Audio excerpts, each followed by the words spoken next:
क्या आप सबको पता है कि NCRB national crime records bureau के डेटा के अनुसार अकेले 2019 में ही 4.5 लाख से ज़्यादा रोड एक्सीडेंट के केसेस हुए हैं। अब इनको अगर फिल्टर किया जाए तो मोटे तौर पर इसमें से 2 लाख केसेस ऐसे निकल कर आएंगे रोड एक्सीडेंट के, जिनमें किसी एक पार्टी की अनइंटेंशनल एक्ट की वजह से, जबकि उनका कोई इंटेंशन नहीं था किसी को इंजरी कॉज करने का, फिर भी उनकी वजह से सामने वाले को नुकसान हो गया। और अगर वो कानून ऐसी व्यवस्था कर देता कि ऐसे टाइप के एक्सीडेंट में सामने वालों को पनिशमेंट दिया जा सकता है, उनको दंड दिया जा सकता है, तो सोचिए जरा 2 लाख से ज़्यादा लोगों के ऊपर मुकदमा चल रहा होता या फिर वो जेल में पहुंच जाते।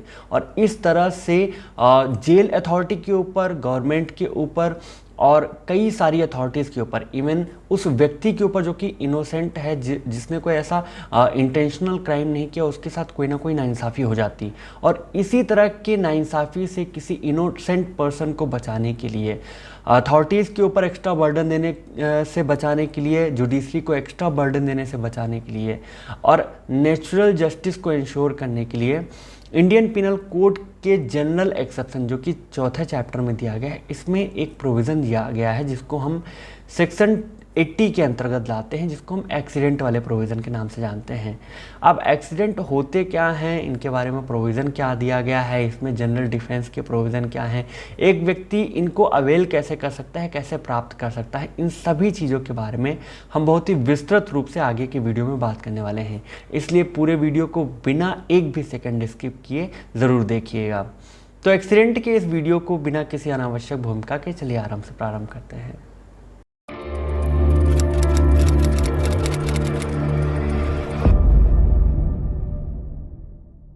एक्सीडेंट या दुर्घटना ये एक ऐसी चीज़ है कि किसी भी व्यक्ति के साथ कहीं भी कैसे भी हो सकता है। ये एक अनएक्सपेक्टेड इवेंट होता है जो कि बिना किसी इंटेंशन के किसी व्यक्ति के द्वारा घटित हो जाता है। इसके बारे में अब अगर इलिस्ट्रेशन देने से ज़्यादा बेहतर है मैं आपको इसको एक मूवी के क्लिप के द्वारा से आपको समझा दूं कि ये होता कैसे, एक्सीडेंट किन चीज़ों को हम कह सकते हैं। ज़रा ये क्लिप आप देखिए, इस पर एक नज़र मारिए, उसके बाद हम इस पर बात। गलतियां आप करो, परिणाम मैं भुगतूं। हाय बॉल चाहिए।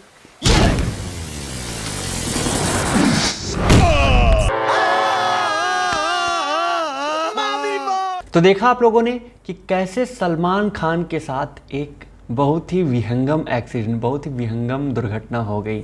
हालांकि इसमें सलमान खान का कोई इंटेंशन नहीं था, वो तो एक सीधा साधा काम कर रहा था, गुड फेथ में काम कर रहा था, बिना उसे पता भी नहीं था कि क्या हो सकता है, इसके रिजल्ट क्या हो सकते हैं। उसे ना तो इंटेंशन था कोई, ना कोई मालाफाइड इंटेंशन, ना ही इसका कोई नॉलेज था कि ये फुटबॉल जाके अभी कर्नल जी के मत्थे पे लग जाएगा, बस उससे हो गया।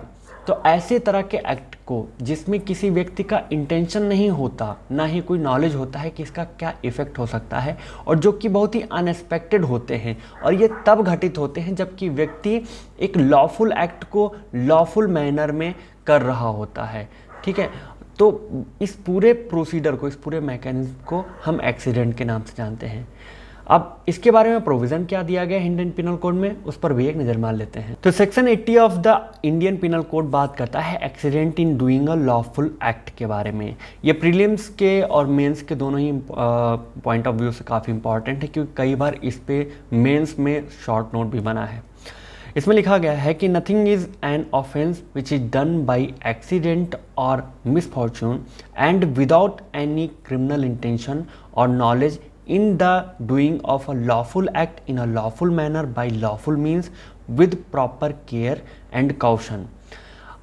पर्याय इसका हम आपको पूर्व में बता चुके हैं, एक बार फिर से बता देते हैं कि कोई भी एक्ट तब तक क्राइम नहीं है, तब तक उसको ऑफेंस की तरह ट्रीट नहीं किया जाएगा अगर वो एक्ट इस तरीके से किया गया है जो एक तरह से एक्सीडेंट या मिसफॉर्चून है, जो कि काफ़ी अनइंटेंटेड और अनएक्सपेक्टेड टाइप का है, जिसको बिना किसी क्रिमिनल इंटेंशन के, बिना किसी क्रिमिनल नॉलेज के किया गया है, और जो कि एक लॉफुल एक्ट को करते टाइम, जो कि लॉफुल मैनर में किया जा रहा था और लॉफुल मीन्स के द्वारा किया जा रहा था, उसको करते टाइम जबकि गुड फेथ में आदमी काम कर रहा था, विद प्रॉपर कॉशन भी था, केयर भी था, मतलब ध्यान भी रख रहा था, पूरा सावधानी भी बरत रहा था, फिर भी उससे हो गया, तो इस पूरे एक्ट को जो है वो एक्सीडेंट की तरह कंसीडर किया जाएगा। अब इसके अगर इंग्रेडिएंट्स के बारे में बात करें तो इसमें बेसिकली कुल मिला के 3 से 4 इंपॉर्टेंट इंग्रेडिएंट या एसेंशियल निकल कर आते हैं। तो इसमें सबसे पहला इंग्रेडिएंट या एसेंशियल ये है कि इस पूरे एक्ट में एक एक्सीडेंट या मिसफॉर्चून होना चाहिए। एक्सीडेंट को कहते हैं दुर्घटना और मिसफॉर्चून को कहते हैं दुर्भाग्य।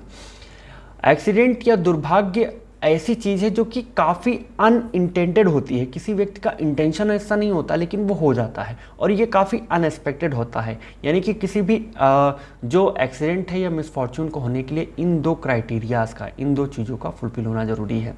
द सेकेंड थिंग इज़ कि इसमें जो भी व्यक्ति है, जो डूअर है, उसका इस एक्ट को करने का ना तो कोई क्रिमिनल इंटेंशन होना चाहिए, यानी कोई मालाफाइड इंटेंशन, कोई मैलाइस जो इंटेंशन है, दुर्भावना है, वो नहीं होनी चाहिए, और ना ही ऐसा कुछ नॉलेज होना चाहिए कि ये एक्ट करने से इसके क्या इफ़ेक्ट हो सकते हैं, क्या कॉन्सिक्वेंसेस हो सकते हैं। और सबसे लास्ट इम्पॉर्टेंट पॉइंट चीज़ ये है कि ये जो एक्ट हो रहा है वो लॉफुल एक्ट में हो, मतलब लॉफुल एक्ट होना चाहिए, और इस लॉफुल एक्ट को करने के लिए लॉफुल मैनर को यूज किया जाना चाहिए, और इस लॉफुल मैनर को भी करते टाइम लॉफुल मीन्स का इस्तेमाल किया जाना चाहिए। यानी कि हर एक्ट जो कि लॉफुल एक्ट है उसको लॉफुल मैनर के द्वारा किया जा रहा है, लॉफुल मीन्स के द्वारा किया जा रहा है, और विद गुड फेथ किया जा रहा है। गुड फेथ की डेफिनेशन दी गई है सेक्शन 52 ऑफ द आईपीसी। अब इसमें ये कहा गया कि हर वो चीज़ जो कि पूरे कॉशन और केयर के साथ की गई है, पूरी सावधानी बरतते हुए की गई है, तो वो गुड फेथ की कंडीशन में आएगा।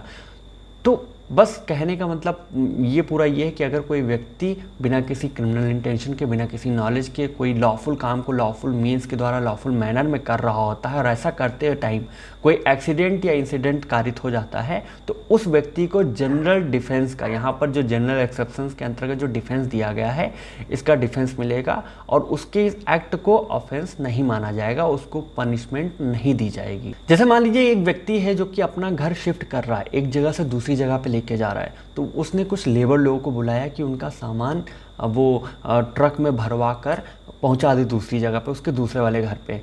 अब लेबर लोग काम कर रहे हैं तो उन्होंने क्या किया, शॉर्टकट अपनाने के लिए क्या किया कि जो सामान था जिसको फेंका जा सकता था, जैसे रजाई गद्दा था या कोई सामान था बोरी वोरी में जिनको बांध कर फेंका जा सकता था, तो उसमें भर भर के वो छत से उठाकर सीधे सड़क पर फेंक दे रहे थे, और दूसरा लेबर उस सामान को सड़क से उठाकर ट्रक में डाल रहा था।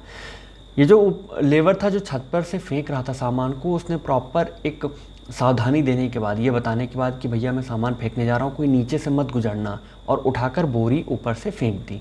अब ऊपर से फेंक दी, इत्तेफाक से यहाँ पर एक दूसरा व्यक्ति जो निकल रहा था साइड से, वो यहाँ से निकल पड़ा और वो बोरी जाकर उसके ऊपर गिर गई। बोरी ऐसे गिरी कि भैया की गर्दन टूट गई या फिर अच्छा खासा चोट लग गई, ग्रीवियस हर्ट हो गया। अब ये व्यक्ति उस लेबर को या उस मालिक को जिसका घर है उनको उनके ऊपर केस नहीं ला सकते कि हाँ इन्होंने मेरी गर्दन तोड़ दी है, क्योंकि वहाँ पर उस व्यक्ति ने अनइंटेंशनल काम किया था, उनको नॉलेज भी नहीं था कि ऐसा हो जाएगा। उन्होंने ड्यू केयर और कॉशन भी किया, पहले बोल भी दिया था सबसे कि भैया कोई यहाँ से नीचे से मत निकलना, मैं सामान फेंकने जा रहा हूँ। तो ये अनएक्सपेक्टेड काम था और इस वजह से उस लेबर को या अगर उस मालिक के ऊपर केस किया गया तो उस मालिक को जिसका घर है उनको यहाँ पर जनरल एक्सेप्शन का डिफेंस मिलेगा, ये एक्ट उनका एक्सक्यूजेबल माना जाएगा। लेकिन इसमें एक इम्पॉर्टेंट पॉइंट ये है कि ये जो भी काम किया जा रहा है वो लॉफुल एक्ट होना चाहिए, लॉफुल मैनर में किया जाना चाहिए और लॉफुल मीन्स के द्वारा किया जाना चाहिए। अब इसको कैसे साबित करेंगे, उसको हम समझते हैं एक केस के द्वारा जिसको हम कहते हैं जोगेश्वर वर्सेस एम्परर का केस। तो इसमें क्या हुआ था कि एक व्यक्ति था जिसने एक दूसरे व्यक्ति के जो पैसे वैसे उधार देता था उनसे कुछ पैसे वैसे उधार लिए हुए थे। तो इन्होंने उस व्यक्ति के जो कि साहूकार वगैरह था उसके पैसे दे नहीं रहा था, तो साहूकार आ गया इनके घर पे और घर पे पैसे वसूल करने के लिए इसने पहले मांगा होगा, इसने नहीं दिया होगा, फिर कहा सुनी हुई, फिर हाथापाई पे आ गई बात। तो जो साहूकार था वो उनको घूंसे मार रहा था, पैसे निकलवाने के लिए मार रहा था कि मेरे पैसे दे, मेरे पैसे दे। तब तक क्या हुआ, इस व्यक्ति की जिसको ये मार रहा था उसकी पत्नी आ गई और उनकी गोद में 2 साल का बच्चा भी था। हालांकि ये घूंसे से उस व्यक्ति को मार रहा था लेकिन पत्नी बीच में बीच बराव करने आई और इन्होंने उठाकर घूंसा मार दिया उस पत्नी को, उस औरत को। ये घूंसा पत्नी को न लग के बच्चे को लग गया। अब ये जब मामला पहुंचा कोर्ट में तो इस व्यक्ति ने, जो कि साहूकार था, इसने अपने आप को बचाने की कोशिश की, यहाँ पर एक्सीडेंट का डिफेंस लेने का प्रयास किया। तो कोर्ट ने ये कहा क्योंकि ना तो आप कोई लॉफुल एक्ट कर रहे थे, क्योंकि आप पैसे निकालने के लॉफुल तरीके भी है ना, आप भाई पुलिस में कंप्लेंट कर सकते हैं या कोर्ट की शरण ले सकते हैं, लेकिन आप सीधा जाके उसको मार कर पैसे निकाल रहे हैं, ये लॉफुल एक्ट नहीं है। यानी कि आप अनलॉफुल एक्ट कर रहे थे, आप अनलॉफुल मैनर में कर रहे थे और अनलॉफुल मीन्स के द्वारा कर रहे थे, इसलिए आपको ये डिफेंस नहीं दिया जाएगा। नेक्स्ट थिंग इज कि यहाँ पे जो भी एक्ट हो रहा है वो अनइंटेंशनल होना चाहिए और बिना किसी नॉलेज के होना चाहिए, यानी कि पहले से कोई प्लानिंग व्लानिंग नहीं करनी होनी चाहिए। ये बस सडनली अचानक से अगर हो जाएगा तभी इसको डिफेंस मिलेगा। जैसे कि एक केस में हुआ था कि दो दोस्त गए हुए थे जंगल में जंगली चूहों का शिकार करने, अपनी गन लेके, वो राइफल वगैरह लेके, बंदूक गए हुए थे जंगल में। उन्होंने अपनी पोजीशन ली। कुछ देर बाद उसमें से एक दोस्त, जो कि ए है, उसने देखा झाड़ियों में कुछ हरकत हो रही है और उसने सोचा कि ये पक्का भाई वाइल्ड रैट ही होगा, जंगली चूहा होगा। उसने निशाना लिया और ठाई से गोली चला दी। ये गोली जाकर लग गई बी को, जो उनका दूसरा दोस्त था, उनके लग गई और कुछ देर में उनकी डेथ हो गई। तो यहाँ पर क्योंकि भाई उनका इंटेंशन भी नहीं था, उनको नॉलेज भी नहीं थी कि उनके मित्र स्वयं जाके वहाँ झाड़ियों में कुछ कर रहे हैं, और यहाँ पर उन्होंने एक काउशन भी लिया था, मतलब गुड फेथ में भी काम कर रहे थे। ये ऐसा नहीं कि आबादी में जाके उन्होंने गोली चलाई हो, ये प्रॉपर सावधानी बरतते हुए लोग जंगल में गए थे, वहाँ पर शिकार करने गए थे।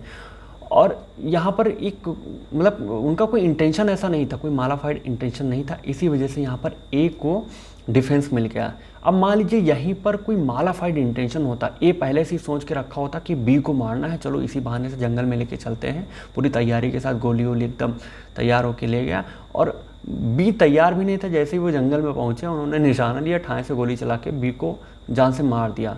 तो यहाँ पर क्योंकि ए का पहले से ही इंटेंशन था, मालाफाइड इंटेंशन था, इसलिए उनको यहाँ पर डिफेंस नहीं दिया जाएगा। Next important thing is burden of proof. Burden of proof का ओनस किसके ऊपर शिफ्ट होगा? तो जैसा कि इंडियन एविडेंस एक्ट के सेक्शन 105 में दिया गया है कि इसमें जो ओनस होगा वो उस व्यक्ति पर शिफ्ट होगा जिसके ऊपर आरोप लगाया गया है, यानी कि जो इस मामले में एक्यूज्ड होगा। अगर वो चाहता है कि उसको यहाँ पर एक्सीडेंट का डिफेंस मिले, तो यहाँ पर उसे साबित करना पड़ेगा, उन फैक्ट्स को दिखाना पड़ेगा जिन फैक्ट्स में ये एक्सीडेंट घटित हुआ होगा। इसमें एक बहुत ही इंपॉर्टेंट केस है जिसको हम कहते हैं KM Nanavati versus state of Maharashtra.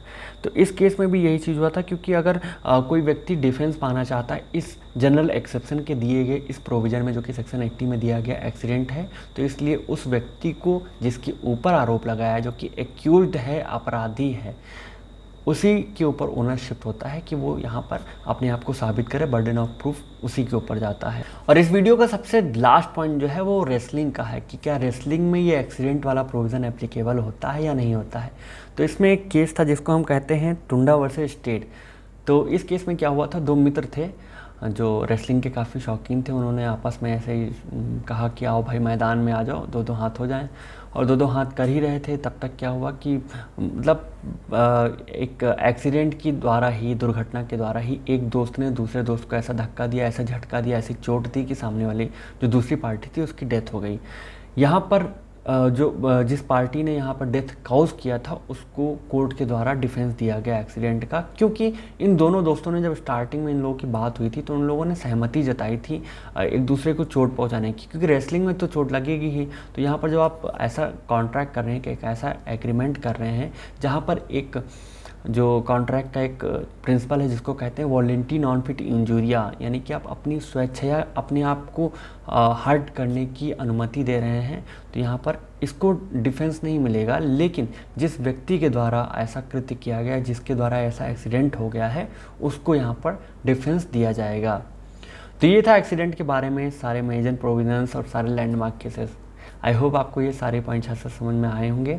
बाकी के लॉ से रिलेटेड वीडियोस, पॉइंट्स, टॉपिक्स और जजमेंट से हमारे साथ बने रहिए। हमारे चैनल को सब्सक्राइब करिए, हमारे मुहिम को साझा करिए। धन्यवाद।